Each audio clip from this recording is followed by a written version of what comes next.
नमस्कार तथा आत्मवन्दन सबै आत्मीयजनहरूलाई। हर्मन हेसको माध्यमबाट हामी सिद्धार्थको रोचक यात्राको चौथो पडाउमा आज आइपुगेका छौँ। योभन्दा अगाडि तेस्रो पडाउमा हामीले के कस्ता कुराहरू सुन्यौँ र बुझ्यौँ त्यसलाई सरसर्ती हेरौँ। तेस्रो अध्यायमा सिद्धार्थ र उसको साथी गोविन्द बुद्धलाई भेट्नको लागि श्रावस्ती पुग्छन्। त्यहाँ एउटी महिलासित भगवान गौतम बुद्ध जेतवनमा बसेको थाहा पाएपछि उनीहरू जेतवन विहारमा जान्छन् र भगवान गौतम बुद्धलाई भेट्छन्। उनीहरू भगवान गौतम बुद्धको भद्र, शालीन, सौम्य, शान्त मुखाकृति र व्यवहार देखेर निकै आनन्दित र प्रभावित हुन्छन्। बुद्धले संसारमा दुःख छ र त्यसबाट मुक्ति पाउने उपायहरूको बारेमा उपदेश गर्नुहुन्छ। गोविन्द बुद्धको शिक्षाबाट अत्यन्त प्रभावित हुन्छ र बुद्धको शिष्य बन्ने निर्णय गर्छ। तर सिद्धार्थ भने फरक निर्णय लिन्छ। उसले बुद्धलाई धेरै सम्मान गर्छ तर अरूको सिकाइ मात्र पछ्याएर ज्ञान प्राप्त गर्न सकिँदैन भन्ने कुरा उसले विश्वास गर्छ। भगवान गौतम बुद्धलाई भेटेर कुराकानी गरिसकेपछि उसले आफ्नो बाटो आफै खोज्नुपर्छ भन्ने निष्कर्षमा पुग्छ। त्यसैले ऊ बुद्धको शिष्य बन्दैन। अन्त्यमा सिद्धार्थ र गोविन्दको बाटो छुट्टिन्छ।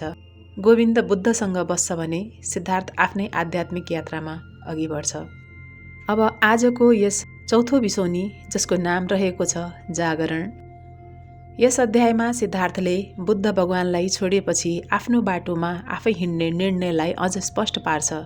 अब ऊ कसैको शिक्षामा भर पर्नुभन्दा आफ्नै अनुभवबाट जीवन बुझ्न चाहन्छ। सिद्धार्थले महसुस गर्छ कि उसले अहिलेसम्म आफूलाई अर्थात् आफ्नो आत्मालाई नै चिन्न सकेको थिएन। ऊ अहिलेसम्म अरूको ज्ञान पछ्याउँदै थियो तर अब ऊ आफ्नै भित्रको सत्य खोज्न तयार हुन्छ। आउनुहोस् यसबारे विस्तृत रूपमा बुझौँ। सिद्धार्थले जेतवन निकुञ्ज छोडेर गयो। उसले सम्बोधि बुद्ध महामना र आफ्नो अभिन्न मित्र गोविन्दलाई पनि त्यहीँ छाड्यो। अनि यसका साथसाथै उसले आफ्नो पुरानो जीवन पनि त्यसै आश्रममा पछाडि छाड्यो। ऊ बिस्तारै आफ्नो बाटोमा अघि बढ्दै गयो। उसको दिमाग विचारहरूले टन्न भरिएको थियो। ऊ गहिरो विचार गर्दै थियो। ऊ सोच्न थाल्यो अब ऊ किशोर रहेन, अब ऊ एउटा वयस्क व्यक्ति भइसक्यो। जसरी सर्पले काँचुली फेर्छ त्यसरी नै नजानिँदै ऊभित्र पनि केही कुरा फेरिएको उसले महसुस गर्छ। पुरानो कतै छुटेको केही नयाँ कुरा परिवर्तन भएको उसलाई विश्वास हुन्छ। बालकपनका मान्यता, विश्वास र आस्था अब पछाडि छुटिसकेका छन्। त्यसैमा गुरुप्रतिको मोह र तृष्णा पनि एउटा आस्था थियो जुन अब उसले त्यागिसकेको छ। ऊ अब गुरुदेखि घृणा गर्दछ। उसले अन्तिम समयका सबैभन्दा महाज्ञानी गुरु बुद्धलाई पनि छाडिसक्यो। ऊ अब कसैले दिएको शिक्षा लिने छैन। सायद ऊ अब स्वको अध्ययन गर्न चाहन्छ, मभित्रको मको अध्ययन गर्न चाहन्छ। यसको प्रकृति र गुणहरूको बारेमा जान्न चाहन्छ। ऊ सोच्न थाल्यो म यसलाई जाने र यसलाई जित्न चाहन्थे तर मैले यसमाथि विजय प्राप्त गर्न सकिनँ। केवल यसलाई ठग्न र छल्न मात्र सकेँ। यसबाट भाग्न र लुक्न मात्र सकेँ।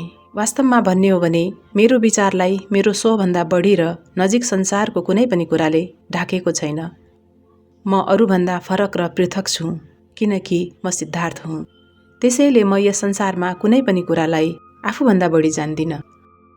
बाटोमा हिँड्दा हिँड्दै ऊ एक्कासी टक्क अडियो र सोच्न थाल्यो मैले किन मलाई जानिनँ। सायद यसको एउटै मात्र कारण छ र त्यो हो म आफैसित डराउँथेँ। यसैले म आफूबाट भाग्थेँ। म ब्रह्म र आत्मा खोजिरहेथेँ ताकि म आफूबाट पर भाग्न सकूँ। मैले आफैलाई नष्ट गर्न चाहेँ, आफूबाट आफ्नै पलायन चाहेँ। केवल अज्ञेय गूढ रहस्यलाई पाउन, विश्वको एकल केन्द्रलाई पाउन, आत्मा दैवीयता र अखिल परमात्मालाई पाउन। तर यसो गर्दा म आफै बाटामै हराएँ। सिद्धार्थले आफ्नो चारैतिर हेर्यो। उसको मुहारमा एउटा मुस्कानको उज्यालो रेखा दौडियो।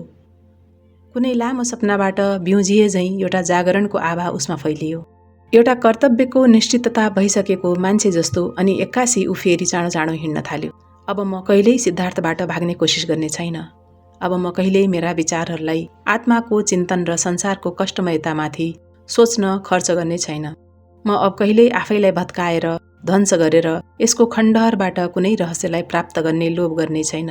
अब म कहिल्यै योग, वेद वा कुनै भक्तिभाव प्रधान दर्शन वा शास्त्र इत्यादिको अध्ययन गर्ने छैन। म अब आफैबाट सिक्नेछु, आफ्नो शिष्य आफै बन्नेछु। सिद्धार्थका गूढतम रहस्यहरू म आफैबाट सिक्नेछु। उसले एउटा लामो गहिरो श्वास फेर्यो। उसले आफ्नो चारैतिर रहेको संसारलाई पहिलोपटक हेरे झैँ गरी हेर्यो। यो संसार निकै सुन्दर, अनौठो र रहस्यमय थियो। कतै नीलो, कतै पहेँलो, कतै हरियो, आकाश, नदी, जल र पर्वतहरू सबै सुन्दर, सबै रहस्यमय र आकर्षक। अनि यिनीहरूका माझमा जागृत सिद्धार्थ, बिउजिएको सिद्धार्थ। ऊ आफ्नै बाटोमा आफै अगाडि बढ्दै गरेको थियो। यी सबै नीलो पहेँलो नदी, जङ्गल, वन, पहाड सिद्धार्थका आँखामा पहिलो पटक देखिए झैँ भइरहेका थिए। मानव प्रथम पटक उद्घाटित भइरहेका थिए। यो कुनै मारको जादु थिएन, यो कुनै मायाको पर्दा वा छल थिएन। अब यी निरर्थक कुरा थिएनन्। विद्वान ब्राह्मणहरूबाट गम्भीर चिन्तन गरिए झैँ कुनै स्थिर सकारात्मकताका प्रतिकूल यी कुनै दृश्यमान जगतका अनित्य विविधता मात्र थिएनन्। नदी नदी नै थियो, पहेँलो र नीलो हुनु, जङ्गल र नदी हुनु, आकाश हुनु, यी सबै नै स्वतन्त्र दैवीय कला र तत्निम्ति प्रायोजित उद्देश्य थिए, जस्तो सिद्धार्थ आफै थियो। वस्तुको अर्थ र वास्तविकता वस्तुभन्दा पछाडि कहीँ लुकेको छैन, बरु वस्तु आफैमा यो छ, सबै सबैमा छ। म कति मूर्ख र कस्तो बहिरो भएको रहेछु। अझ अलि चाँडो हिँड्दै गर्दा ऊ सोच्न थाल्यो, यदि कसैले कुनै कुरा पढ्छ भने त्यहाँ लेखिएका अक्षरहरू, चिन्ह र सङ्केतहरूलाई अवज्ञा गरेर तिनीहरूलाई भ्रम, काकताली वा बेअर्थका फोस्रा कुरा भन्दैन, बरु ऊ त प्रेम र विश्वासका साथ एक एक अक्षरको अध्ययन गर्छ। तर म जो संसार रूपी किताब वा मेरो आफ्नै प्रकृति रूपी किताब पढ्न त मन पराउँथे, तर यिनका प्रत्येक अक्षरहरूको अवज्ञा गर्ने गर्थे। म यिनलाई केवल दृश्यमान जगत, भ्रम वा माया भन्ठान्थे। म मेरो आँखा र जिब्रोलाई केवल काकताली सम्झन्थे, तर अब यस्तो हुने छैन, किनकि अब म बिउजिसकेको छु। म अब वास्तवमै बिउजिएको छु र म आज मात्रै जन्मिएको हुँ। जब यी विचारहरू सिद्धार्थका मनमा आए, तब ऊ एक्कासी कुनै सर्प बाटामा अगाडि देखे झैँ टक्क अडियो।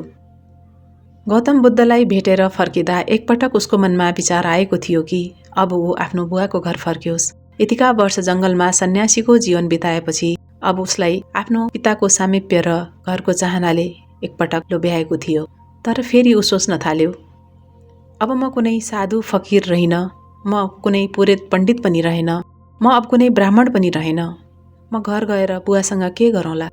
पढ्न वा अध्ययन गर्नु, पूजा या होम गर्नु, ध्यान गर्नु, योग, तपस इत्यादि यी सबै त मेरो निम्ति समाप्त भइसके। अब मैले घर गएर के नै गर्नु? सिद्धार्थ एकछिन ठिङ्ग उभिरह्यो। एउटा चिसो लहर ऊभित्र सरर दौडियो। ऊ भित्रभित्रै थुर्र काँप्यो, जस्तो कि साना साना जनावरहरू आफू नितान्त एक्लो भएको थाहा पाउँदा डरले काँप्ने गर्छन्। ऊ वर्षौंसम्म घरविहीन थियो, तर उसलाई घरविहीन भएको कहिल्यै महसुस नै भएको थिएन। तर आज उसलाई यो महसुस भइरहेको थियो। पहिले पहिले जब ऊ गहिरो ध्यानमा हुन्थ्यो, त्यसबेला ऊ अझै उसको आफ्नै बुवाको छोरा थियो। ऊ उच्च संस्कारयुक्त ब्राह्मण नै थियो। ऊ एउटा धार्मिक व्यक्ति नै थियो। तर अब ऊ फगत सिद्धार्थ मात्र भएको छ, एउटा बिउजिएको जागृत सिद्धार्थ। यसभन्दा बाहेक ऊ अब केही पनि होइन। उसले एउटा लामो सास तान्यो अनि एकछिन थर्र काँप्यो। ऊ सोच्न थाल्यो, कोही पनि त्यति एक्लो हुँदैन जति ऊ आज भएको छ। ऊ कुनै खानदानी कुलीन भद्र मानिस होइन ताकि शान र वैभवमा बस्न सकोस्। ऊ कुनै मिस्त्री, सिकर्मी वा डकर्मी पनि होइन ताकि ऊ आफ्नै सिप बेचेर जीवन निर्वाह गर्न सकोस्। कुनै ब्राह्मण होइन ताकि ब्राह्मण समुदायसँग आफूलाई समाहित गर्न सकोस्। कुनै जोगी पनि रहेन कि सन्यासमा रम्न सकोस्। जङ्गलको कुनै अति पृथक साधुको पनि आफ्नै परिचय र समुदाय हुन्छ र ऊ नितान्त एक्लो हुँदैन। गोविन्द भिक्षु बन्यो, अब उसका साथी हजारौं भिक्षुहरू छन्। उस्तै वस्त्र धारण गर्छन्, उस्तै विश्वास गर्दछन् र उस्तै भाषा बोल्छन्। तर ऊ सिद्धार्थ, ऊ को हो? ऊ कोसँग आफ्नो जीवन बाँड्ला? ऊ अब कसको भाषा बोल्ला? यस एक क्षणमा जब ऊ वरपरको पुरानो संसार पग्लिएर बिलायो, जब ऊ सुदूर आकाशको एक्लो तारा झैँ एक्लै ठिङ्ग उभियो, निराशाको चिसो स्याठले त ऊ सेकियो, तर पहिले भन्दा पनि तिखो गरेर अझ प्रष्टसँग ऊ आफू भयो। यो उसको जागृतिको अन्तिम कम्प थियो। यो उसको नवजन्मको अन्तिम पीडा थियो। तत्कालै ऊ फेरि अगाडि हिँड्न थाल्यो अनि अझ चाँडो चाँडो, अझ अधीरतासँग हिँड्दै गयो। आफ्नो घरतर्फ होइन, आफ्ना बुवालाई भेट्न बुवातर्फ पनि होइन, पछाडि पुल्लुक्क पनि नहेरी अगाडि अनि अगाडि ऊ हिँड्दै गयो। यसका साथै यो अध्याय पनि यही समाप्त भएको छ। के सिद्धार्थले आफूलाई साँच्चीकै चिन्न सक्छ अथवा सक्दैन, यो कुरा जान्न हामीसँग भइरहनुहोला। अर्को अध्यायको प्रतीक्षा गर्दै गर्नुहोला। चाँडै नै अर्को अध्याय पनि लिएर आउनेछु। त्यतिन्जेलसम्म आफूले पाएको यो दिव्य ज्ञान अन्य साथीहरूसम्म पनि पुर्याउनलाई यसलाई सेयर, लाइक, कमेन्ट गर्न नबिर्सिनुहोला। सबैको मङ्गल होस्।